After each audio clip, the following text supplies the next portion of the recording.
Hey guys, here again doing another commentary again with Kru Bill. This time he has remembered his blue belt and he is using it accordingly. And so here we kind of begin. I'm just really lazy. This is like when I'm going into this, I was like my head is not in this. As a really tough warm up by Professor Scotty, and then going over chokes, and I was just not getting the chokes. I was just in my headspace. I don't know what was going on. Maybe the warm up ruined me. I don't know, but enough excuses. Here, Bill is squashing me, and I'm just basically trying to keep myself together, hand to knee, elbow to knee contact, just trying to minimize space. But he's just trying to work around for like a gift wrapped or seat belt around to keep control of my upper body. I'm just kind of like being a little stubborn, trying to be hard to move. And now he's gone to kind of like a Kazura Kezakatame or modified Kezakatame or scarf hold. And I'm just frustrating it, and the hip escaped and then came out the back side there rather than the near side. And then he just stepped over my leg, just not even giving resistance here. It might as well be grappling with a grappling dummy. And anyway, he's here on mount, and I'm just trying to keep my elbows tight to inside of his knees. And then when he goes for collars, I'm just going to move my head and frustrate his grips on my head. And now I'm just trying to hip escape and elbow escape to get out to the mount, but then he goes over it, bails it, goes to side control. But I use that space to try to scramble, but he stays on my side control. Just not giving anything here. It's just all over me. But now I'm just like, I can't be bothered getting mounted again, so I'm just got that right leg elevated to monitor when he wants to step over and mount. And so just kind of keeping that there. Again, frustrating his attempts to control my upper body, making some space with my hips, and then I use that underhook to escape and then come back to the low knee shield half guard. And then now I've got my open guard, feet in the hips. Now I want to try and get something going.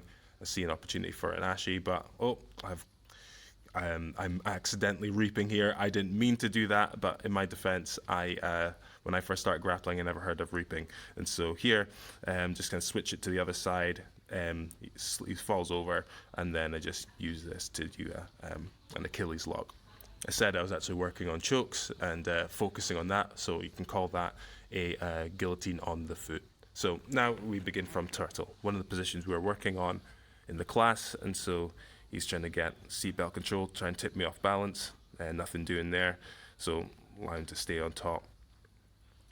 And so he's trying to figure out how to get around, and I'm just going to keep him tight until I can feel space so I can turn into him and then get guard. So from full guard. Still feeling pretty lazy, and he's kind of like, he's not letting me control him easily, so I'm just going to try and come up and see how that goes. I stay on the elbow, and then he tries to come over that knee, but I use the space to square back into him again. And so now I'll just see if I can stay in open guard. And so here I've kind of got a foot and a hip, then hand on the opposite heel, but then now switch to far side De La Hiva hook, and then try to go for a crab ride, but he steps over, and then I take the turtle position.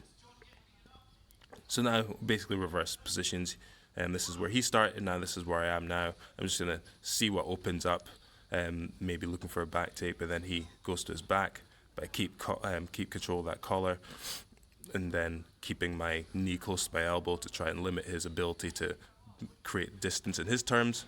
See, we're actually off center, so I pull him backwards. But now I feel his foot is on my hip, so I use my knee in the crease of his knee, so he can't use that to push me anymore. And now he's kind of hooking, so I'm going to step over to that half butterfly, do like a jumping windshield wiper with my leg, and then now I've got side control / knee on belly, but I'm setting up a baseball back choke here. I said I was doing really bad at chokes, but this is one choke I seem to assemble better than others for some reason. So now I'm here, and I've got both hands in, and I've got the grip, and I just want to see if I can turn him to see how good the grip is. It's not that good, but I know if I can just knee cut around and then put my head to that side I was on, then I knew I could get the angle to get a choke quite clean. And so I did that, so I just basically went around to compensate for the rubbishy grip I had. Anyway, so now we're here, and beginning again. And he's just past my, I'm not even giving him resistance. It's not even a fair showing. It's like, and anyway, like he's got my side control, and now I'm just trying to work to see how I can get out of this position at the round ends. So thanks for that, Bill. It was a good first roll, and I think both of our rolls from that point on would have been better, but thanks for that again, and I'll see you guys in the next videos.